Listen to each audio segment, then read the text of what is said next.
ಗಜಲ್ ಅಂದ ತಕ್ಷಣ ನೆನಪಿಗೆ ಬರುವುದು ಮುಹಮ್ಮದ್ ಬಡ್ಡೂರು. ಅವರ ಜೊತೆಗೆ ಗಜಲ್ ಕಹಾನಿ ಎಂಬ ಸರಣಿ ಕಾರ್ಯಕ್ರಮವನ್ನು ನಾವು ಪ್ರಸಾರ ಮಾಡ್ತಾ ಇದ್ದೇವೆ. ಇದು 10ನೇ ಕಾರ್ಯಕ್ರಮ. ಈ ಹಿಂದೆ ಕೂಡ ನೀವು ಕಾರ್ಯಕ್ರಮಗಳನ್ನು ವೀಕ್ಷಿಸಿದ್ದೀರಿ, ಕಮೆಂಟ್ ಮಾಡಿದ್ದೀರಿ ಮತ್ತು ನಿಮ್ಮವರ ಜೊತೆ ಶೇರ್ ಮಾಡಿದ್ದೀರಿ. ಇದನ್ನು ಕೂಡ ಹಾಗೆಯೇ ಮಾಡಬೇಕು, ಕಮೆಂಟ್ ಮಾಡಬೇಕು, ಶೇರ್ ಮಾಡಬೇಕು ಅಂತ ವಿನಂತಿಸ್ತಾ ಇದ್ದೇವೆ. ಈ ಹಿಂದೆ ಅನೇಕರು ಪ್ರತಿ ಕಾರ್ಯಕ್ರಮಕ್ಕೂ ಕಮೆಂಟ್ ಮಾಡ್ತಾನೆ ಬಂದಿದ್ದಾರೆ. ಅದರಲ್ಲಿ ಒಂದು ಕಮೆಂಟನ್ನು ನಿಮ್ಮ ಜೊತೆ ಹಂಚಿಕೊಳ್ತಾ ಇದ್ದೇನೆ. ಸಲೀಂ ಫರಾಜ್ ಎಂಬವರು, ಅವರ ಊರು ನಮಗೆ ಗೊತ್ತಿಲ್ಲ, ಆದರೆ ಅವರು ಕಮೆಂಟ್ ಮಾಡಿದ್ದಾರೆ. ಖ್ಯಾತ ಬಹುಭಾಷಾ ಕವಿ ಮುಹಮ್ಮದ್ ಬಡ್ಡೂರು ಅವರ ಸಾಹಿತ್ಯ ಲೋಕವು ಕೇವಲ ಕಾವ್ಯದ ಅಲಂಕಾರಿಕ ಜಗತ್ತು ಮಾತ್ರ ಅಲ್ಲ, ಅದು ಸಮಾಜದ ಆಳದ ನೋವು, ಅನ್ಯಾಯ ಮತ್ತು ಮಾನವೀಯ ಮೌಲ್ಯಗಳ ಸಂಕಟಗಳನ್ನು ಬೆಳಕಿಗೆ ತರುವ ತೀಕ್ಷ್ಣ ಧ್ವನಿಯಾಗಿದೆ.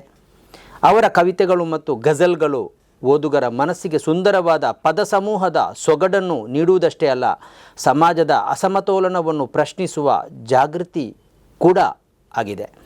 ಬಡ್ಡೂರು ಅವರ ರಚನೆಗಳಲ್ಲಿ ಪ್ರಮುಖವಾಗಿ ಕಾಣಿಸೋದು ಸಾಮಾಜಿಕ ಡೊಂಕುಗಳ ಮೇಲೆ ತೀಕ್ಷ್ಣ ಪ್ರಶ್ನೆ, ಬಡತನ, ಸಂಪತ್ತಿನ ಅಸಮಾನತೆ, ರಾಜಕೀಯದ ಪಿತೂರಿ, ಆಡಳಿತಶಾಹಿ ವರ್ಗದ ದೌರ್ಬಲ್ಯ ಮತ್ತು ಸಾಮಾನ್ಯ ಜನರ ನಿಶ್ಶಬ್ದ ನೋವು. ಇವೆಲ್ಲವನ್ನು ಅವರು ತಮ್ಮ ಸಾಲುಗಳಲ್ಲಿ ಜೀವಂತವಾಗಿ ಮೂಡಿಸ್ತಾರೆ. ಅವರ ಕವಿತೆಗಳು ಓದುವಾಗ ಕೆಲವೊಮ್ಮೆ ಕಟುವಾಗಿ ತೋರುವುದು ಸತ್ಯ, ಆದರೆ ಆ ಕಟುತ್ವದ ಹಿಂದೆ ಅಡಗಿರುವುದು ದ್ವೇಷ ಅಲ್ಲ, ಅದು ಸಮಾಜದ ಸತ್ಯವನ್ನು ಕಣ್ಣಿಗೆ ಕಟ್ಟುವ ಸಾಹಿತ್ಯದ ಧೈರ್ಯ ಎಂದು ಅವರು ಬರೆದಿದ್ದಾರೆ. ಅವರಿಗೆ ಧನ್ಯವಾದ. ಇದು ಕೂಡ ಹಾಗೆಯೇ ಗಜಲ್ನ ಜೊತೆಗೆ 4 ಮಾತು ಮತ್ತು 1 ಗಜಲ್ ಎಂಬ ನೆಲೆಯಲ್ಲಿ ಈ ಕಾರ್ಯಕ್ರಮ ಕೂಡ ನಾವು ಪ್ರಸಾರ ಮಾಡ್ತಾ ಇದ್ದೇವೆ. ಬಡ್ಡೂರು ಸರ್, ನಿಮಗೆ 10ನೇ ಎಪಿಸೋಡ್ಗೆ ಸ್ವಾಗತ. ಕಳೆದ 9ನೇ ಎಪಿಸೋಡ್ನಲ್ಲಿ ನೀವು ಸಂವೇದನಾರಹಿತ ಜಗತ್ತಿನ ಬಗ್ಗೆ ಮಾತಾಡಿದ್ರಿ. ಒಂದು ಹೆಣ ಬಿದ್ದಿದ್ರು ಅಥವಾ ಆಕ್ಸಿಡೆಂಟ್ ಯಾವುದೇ ದುರ್ಘಟನೆ ನಡೆದಿದ್ದರೂ ಕೂಡ ನಮ್ಮೊಳಗೆ ಏನು ಕಳಕುವುದಿಲ್ಲ ಅಂತಹ ಪರಿಸ್ಥಿತಿಗೆ ನಾವು ತಲುಪಿದ್ದೇವೆ ಅನ್ನುವ ರೀತಿಯಲ್ಲಿ ನೀವು ಕಳೆದ ಎಪಿಸೋಡ್ನಲ್ಲಿ ನೋವುಗಳನ್ನು ಹಂಚಿಕೊಂಡಿದ್ರಿ. ಈಗ ಯುದ್ಧ ಕೂಡ ನಡೀತಾ ಇದೆ. ಇರಾನ್ ಮತ್ತು ಅಮೇರಿಕ, ಇಸ್ರೇಲ್ಗಳ ನಡುವೆ ಘರ್ಷಣೆ ನಡೀತಾ ಇದೆ. ಒಂದು ಬಗೆಯಲ್ಲಿ ಪ್ರತಿಯೊಬ್ಬರಿಗೂ ಕೂಡ ಅವರವರದೇ ಆದ ಗುರಿಗಳಿವೆಯೇ ಹೊರತು ಮನುಷ್ಯರ ಮೇಲಿನ ಕರುಣೆ, ಪ್ರೀತಿ ಇವುಗಳೆಲ್ಲ ಸತ್ತು ಹೋಗಿರುವಂತೆ ಕಾಣಿಸ್ತಾ ಇದೆ. ಓರ್ವ ಸಾಹಿತಿಯಾಗಿ, ಓರ್ವ ಗಜಲ್ಕಾರನಾಗಿ ಈ ಎಲ್ಲವನ್ನು ಹೇಗೆ ನೋಡ್ತೀರಿ? ನಿಮ್ಮ ಗಜಲ್ನಲ್ಲಿ ಈ ಎಲ್ಲವನ್ನು ಕಟ್ಟಿಕೊಳ್ಳುವುದಾದರೆ ಹೇಗೆ ಕಟ್ಟಿಕೊಳ್ಳಬಹುದು ಅಂತ? ಭಾಳ ಒಂದು ಸಂಕಷ್ಟಕ್ಕೆ, ಒಂದು ಗೊಂದಲಕ್ಕೆ ಸಿಲುಕಿಸಿದ್ದೀರಿ ನೀವು. ಅಂದರೆ ಇದೊಂದು ತೋಳವನ್ನು ಪಳಗಿಸುವ ವಿಚಾರ. ಈ ನರಭಕ್ಷಕ ತೋಳ ಉಂಟಲ್ಲ, ಅಥವಾ ಒಂದು ಪ್ರಾಣಿ ಭಕ್ಷಕ ತೋಳ, ಅದನ್ನು ನಮಗೆ ಯಾವಾಗಲೂ ತಿದ್ದಲಿಕ್ಕೆ ಆಗೋದಿಲ್ಲ. ಅದು ಕೊನೆಯವರೆಗೂ ನರಭಕ್ಷಣಕ್ಕೆ ಸಾಯ್ತದೆ. ಮಾತ್ರ ಒಂದು ಕೆಲಸ ನಮಗೆ ಮಾಡಲಿಕ್ಕೆ ಸಾಧ್ಯ ಉಂಟು, ಸಾಹಿತ್ಯದ ಮುಖಾಂತರ, ಸಂಗೀತದ ಮುಖಾಂತರ, ಕಥೆಗಳ ಮುಖಾಂತರ. ಅದರ ಮಗುವನ್ನುಂಟಲ್ಲ ನಾವು ಅದು ನರಭಕ್ಷಕನಲ್ಲದ ಹಾಗೆ ಅದನ್ನು ಪಳಗಿಸಬಹುದು, ಅದನ್ನು ಸಸ್ಯಾಹಾರಿಯನ್ನಾಗಿ ಮಾಡಬಹುದು. ಅದಕ್ಕೆ ಅದರ ಒಂದು ನಮ್ಮಲ್ಲಿ ಮನುಷ್ಯತ್ವ ಇದ್ದರೆ ಅದನ್ನು ಒಂದು ಪ್ರಾಣಿಯಾಗಿಯೇ ನಾವು, ಒಳ್ಳೆಯ ಪ್ರಾಣಿಯಾಗಿ ಅದನ್ನು ಪಳಗಿಸಲಿಕ್ಕೆ ನಮಗೆ ಸಾಧ್ಯ ಅಲ್ವಾ? ಎಂಥ ಅಷ್ಟು ದೊಡ್ಡ ಆನೆಯನ್ನೇ ಪಳಗಿಸಿದ್ದಾನೆ ಮನುಷ್ಯ ಒಂದು ಅಂಕುಶದಿಂದ. ಈ ಸಾಹಿತ್ಯಗಳು ಇವುಗಳೆಲ್ಲ ಒಂದು ಅಂಕುಶವಾಗಬೇಕು, ಅಥವಾ ನಮ್ಮ ಚಿಂತನೆಗಳು. ಈಗಂದರೆ ನೆಗೆಟಿವ್ ಚಿಂತನೆಗಳು ಜಾಸ್ತಿ ಆಗಿದೆ. ನಾವು ಕೇಳುವುದು ನೆಗೆಟಿವನ್ನು, ನಾವು ಆಡುವುದು ನೆಗೆಟಿವ್, ನಮ್ಮ ಪರಿಸರವು ನೆಗೆಟಿವ್, ಎಲ್ಲ ನೆಗೆಟಿವೇ ಆಗಿ ಇರುವಾಗ ಅದನ್ನು ಪಾಸಿಟಿವ್ ಮಾಡಲಿಕ್ಕೆ ಭಾಳ ಕಷ್ಟ ಇದೆ, ಗೊತ್ತಾಯ್ತಲ್ಲ? ಆ ನೆಗೆಟಿವ್ ಮೂಲಕ ಪಾಸಿಟಿವ್ ಹೋದರೆ ಉಂಟಲ್ಲ, ಅದು ಹೋಗುವಂತಹ ಕೆಲಸ ಸಾಹಿತ್ಯ ಮಾಡ್ತದೆ. ಮತ್ತು ಅದಕ್ಕೆ ಈಗ ಜನರನ್ನು ತಯಾರಿಗೊಳಿಸೋದು ಭಾಳ ಖಾಲಿ ಹೇಳ್ತಾರಲ್ಲ. ಅಲ್ಲ, ಸಾಹಿತ್ಯದಲ್ಲಿ ಕೂಡ ನೆಗೆಟಿವ್ ಅನ್ನು ಕೊಡ್ಬೋದಲ್ಲ. ಅದು ನೆಗೆಟಿವ್ ಟು ಪಾಸಿಟಿವ್. ಸಾಹಿತ್ಯ ನೆಗೆಟಿವ್ ಕೊಡಲಿಕ್ಕೆ ಅಲ್ಲ. ಈಗ ಇವರು ಗಾಲಿ ಬೀಳ್ತಾರೆ, ಮುಜೆ ಮಸ್ಜಿದ್ ಮೇ ಬೈಟ್ಕರ್ ಶರಾಬ್ ಪೀನೆ. ಅವ್ರಿಗೆ ಹೊಡೀಲಿಕ್ಕೆ ಬರುವಾಗ ಅವ್ರು ಹೇಳ್ತಾರೆ, ಯಾಕೆ ಹೊಡೀಳ್ತೀರಿ? ಆಯಿತು, ಏನು ಅಲ್ಲ, ಇದು ದೇವರ ಮನೆ, ಇಲ್ಲಿ ಕುಡಿಲಿಕ್ಕೆ ಕೊಡ್ದು, ಆಯಿತು ಕುಡಿಯೋದಿಲ್ಲ. ನಹಿ ತೋ ಓ ಜಾಗ ಬತಾ ದೇ ಜಹಾ ಪರ್ ಖುದಾ ನಹಿ ಅಂತ ಹೇಳಿ. ದೇವರಿಲ್ಲದ ಜಾಗ ತೋರಿಸು ಅಂತ. ನೆಗೆಟಿವ್ ಇಂದ ಪಾಸಿಟಿವ್ ಹೌದೌದು. ಅದು ನೆಗೆಟಿವ್ ಆಗಿ ಕಂಡ್ರು ಅದರ ಒಳಗಡೆ ಒಂದು ಪಾಸಿಟಿವ್ನೆಸ್ ಇದೆ. ಯಾಕಂದ್ರೆ ಅವರನ್ನು ಕುಡುಕ ಅಂತ ಹೇಳ್ತಾರೆ ಜನರು. ಅವರು ಕುಡುಕ, ಅವರಿಗೆ ತುಂಬ ಮಂದಿ ದೊಡ್ಡವರು ಬೈದದ್ದು ಉಂಟು, ಎಲ್ಲ ಉಂಟು. ಆದರೆ ಇಂಥ ಚಿಂತನೆ ಇರುವ ಅವರು ಕುಡುಕರಾಗಿರ್ಲಿಕ್ಕೇ ಇಲ್ಲ ಎಂಬುದು ನನ್ನ ಭಾವನೆ. ನಾನು ಅವರನ್ನು ಕಂಡಿಲ್ಲ. ಅವರ ಈ ಎಲ್ಲ ಥಾಟ್ಗಳಿಂದ ಉಂಟಲ್ಲ, ಗೊತ್ತುಂಟ ಅದು. ಯಾಕೆಂದರೆ ಕೆಲವೊಮ್ಮೆ ಅದೇ ಒಬ್ಬ ಸೆಕ್ಸ್ ಕಥೆಯನ್ನೇ ಬರೀತಾನೆ ಅಂತ ಹೇಳಿ, ನಿಜವಾಗಿ ಜೀವನದಲ್ಲಿ ಅವ ಸೆಕ್ಸೇ ಮಾಡಲಿಕ್ಕೆ ಇಲ್ಲ ಅಂಥವನು ಆಗಿರ್ಬೋದು. ಯಾಕೆಂದರೆ ಅದು ಅವನಿಗೆ ಅದು ಆ ಸುಖ ಸಿಗದ ಕಾರಣ ಅವ ಈ ಸುಖವನ್ನು ಇಲ್ಲಿ ಕಂಡುಕೊಳ್ತಾನೆ ಅಷ್ಟೇ ಹೊರತು ಅವನನ್ನು ಕೆಟ್ಟವನನ್ನಾಗಿ ನಮಗೆ ಚಿತ್ರಿಸಲಿಕ್ಕೆ ಆಗುವುದಿಲ್ಲ. ಅಲ್ಲ, ನಾವದನ್ನು ನೋಡಬೇಕು, ನೋಡೋ ರೀತಿ ಹಾಗೆ. ನೆಗೆಟಿವನ್ನು ನಾವು ಸ್ವೀಕರಿಸಲಿಕ್ಕೆ ಹೋದಲ್ಲ. ಎಲ್ಲಿ ಹೋದರೂ ಈಗ ನೆಗೆಟಿವ್ ಅಲ್ವಾ? ಆ ರೀತಿ ಇದಾಗಿದೆ.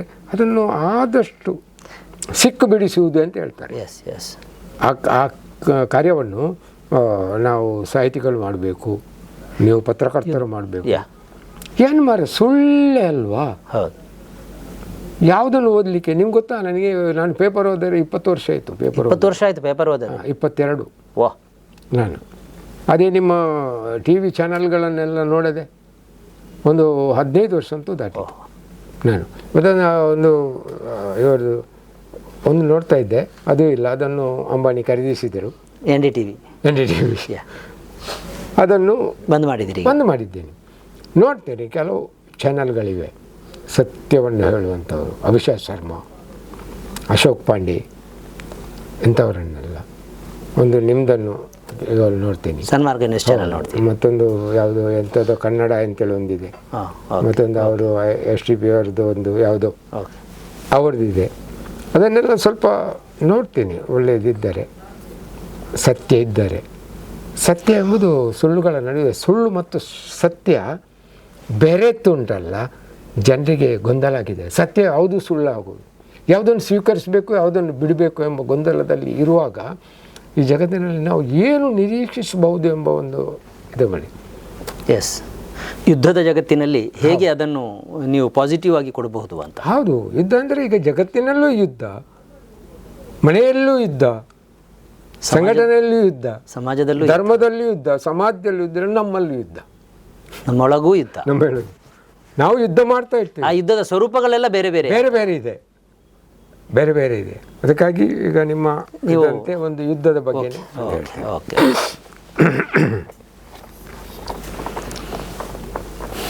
ಯುದ್ಧ ಮಾಡಿ ಗೆಲುವೆನೆಂಬ ದುಡುಕು ಏತಕ್ಕೆ, ಯುದ್ಧ ಮಾಡಿ ಗೆಲುವೆನೆಂಬ ದುಡುಕು ಏತಕ್ಕೆ, ಒಲವಿನಿಂದಲೂ ಜಯಿಸಬಹುದು ಕೆಡುಕು ಏತಕ್ಕೆ, ಯುದ್ಧ ಮಾಡಿ ಗೆಲುವೆನೆಂಬ ದುಡುಕು ಏತಕ್ಕೆ, ಒಲವಿನಿಂದಲೂ ಜಯಿಸಬಹುದು ಕೆಡುಕು ಏತಕ್ಕೆ. ಅಪರಾಧ ಯಾರದು ಶಿಕ್ಷೆ ಯಾರಿಗೂ ಏಕೆ ಈ ಥರ, ಅಪರಾಧ ಯಾರದು ಶಿಕ್ಷೆ ಯಾರಿಗೂ ಏಕೆ ಈ ಥರ, ಕಡಿದು ಕೊಂದು ನರಳುತ್ತಿರುವ ಈ ಬದುಕು ಏತಕ್ಕೆ, ಬದುಕು ಏತಕ್ಕೆ, ಯುದ್ಧ ಮಾಡಿ ಗೆಲುವೆನೆಂಬ ದುಡುಕು ಏತಕ್ಕೆ. ಅಂದು ಯುದ್ಧ ಯಾಕಾಯಿತೆಂದು ಯಾರು ಅರಿವರು, ಅಂದು ಯುದ್ಧ ಏಕಾಯಿತೆಂದು ಯಾರು ಅರಿವರು, ಸೇಡು ತೀರಿಸಲೆಂದೇ ಇಂದು ಅದರ ಮೆಲುಕು ಏತಕ್ಕೆ, ಮೆಲುಕು ಏತಕ್ಕೆ, ಯುದ್ಧ ಮಾಡಿ ಗೆಲುವೆನೆಂಬ ದುಡುಕು ಏತಕ್ಕೆ.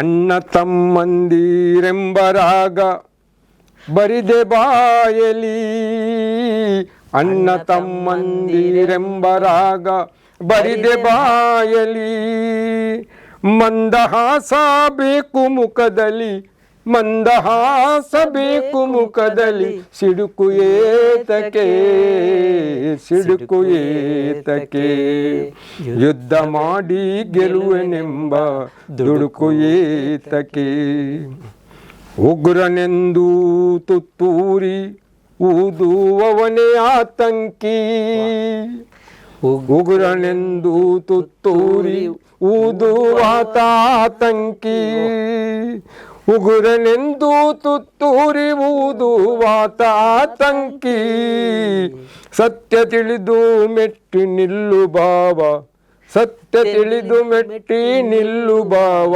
ಅಳುಕು ಏತಕ್ಕೆ ನಿನಗೆ ಅಳುಕು ಏತಕ್ಕೆ, ಅಳುಕು ಏತಕ್ಕೆ ನಮಗೆ ಅಳುಕು ಏತಕ್ಕೆ.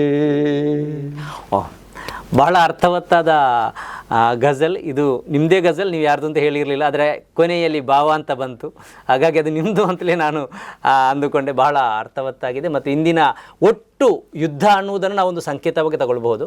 ಯುದ್ಧ ಅನ್ನುವುದು ಬೇರೆ ಬೇರೆ ರೀತಿಯ ಯುದ್ಧಗಳು, ಆ ಘರ್ಷಣೆಗಳ ಒಳಮರ್ಮವನ್ನು ಬಹಳ ಚೆನ್ನಾಗಿ ನಮ್ಮೆದುರು ಮುಂದಿಟ್ಟಿದ್ದೀರಿ. ನಿಮಗೆ ಧನ್ಯವಾದ. ವೀಕ್ಷಕರೇ, ಇದು 10ನೇ ಎಪಿಸೋಡ್ನ ಗಜಲ್. ಈ ಗಜಲನ್ನು ನೀವು ವೀಕ್ಷಿಸಬೇಕು, ನಿಮ್ಮವರೊಂದಿಗೆ ಹಂಚಿಕೊಳ್ಬೇಕು ಮತ್ತು ಕಮೆಂಟ್ ಮಾಡಬೇಕು. ಇನ್ನೊಂದು ಕಾರ್ಯಕ್ರಮದೊಂದಿಗೆ ನಿಮ್ಮ ಬಳಿಗೆ ಬರ್ತೇವೆ. ಅಲ್ಲಿವರೆಗೆ ವೀಕ್ಷಿಸ್ತಾ ಇರಿ ಸನ್ಮಾರ್ಗ ನ್ಯೂಸ್, ಸುದ್ದಿಗಳ ಸಂತೆಯಲ್ಲಿ ಸತ್ಯದ ಮೊಂಬತ್ತಿ.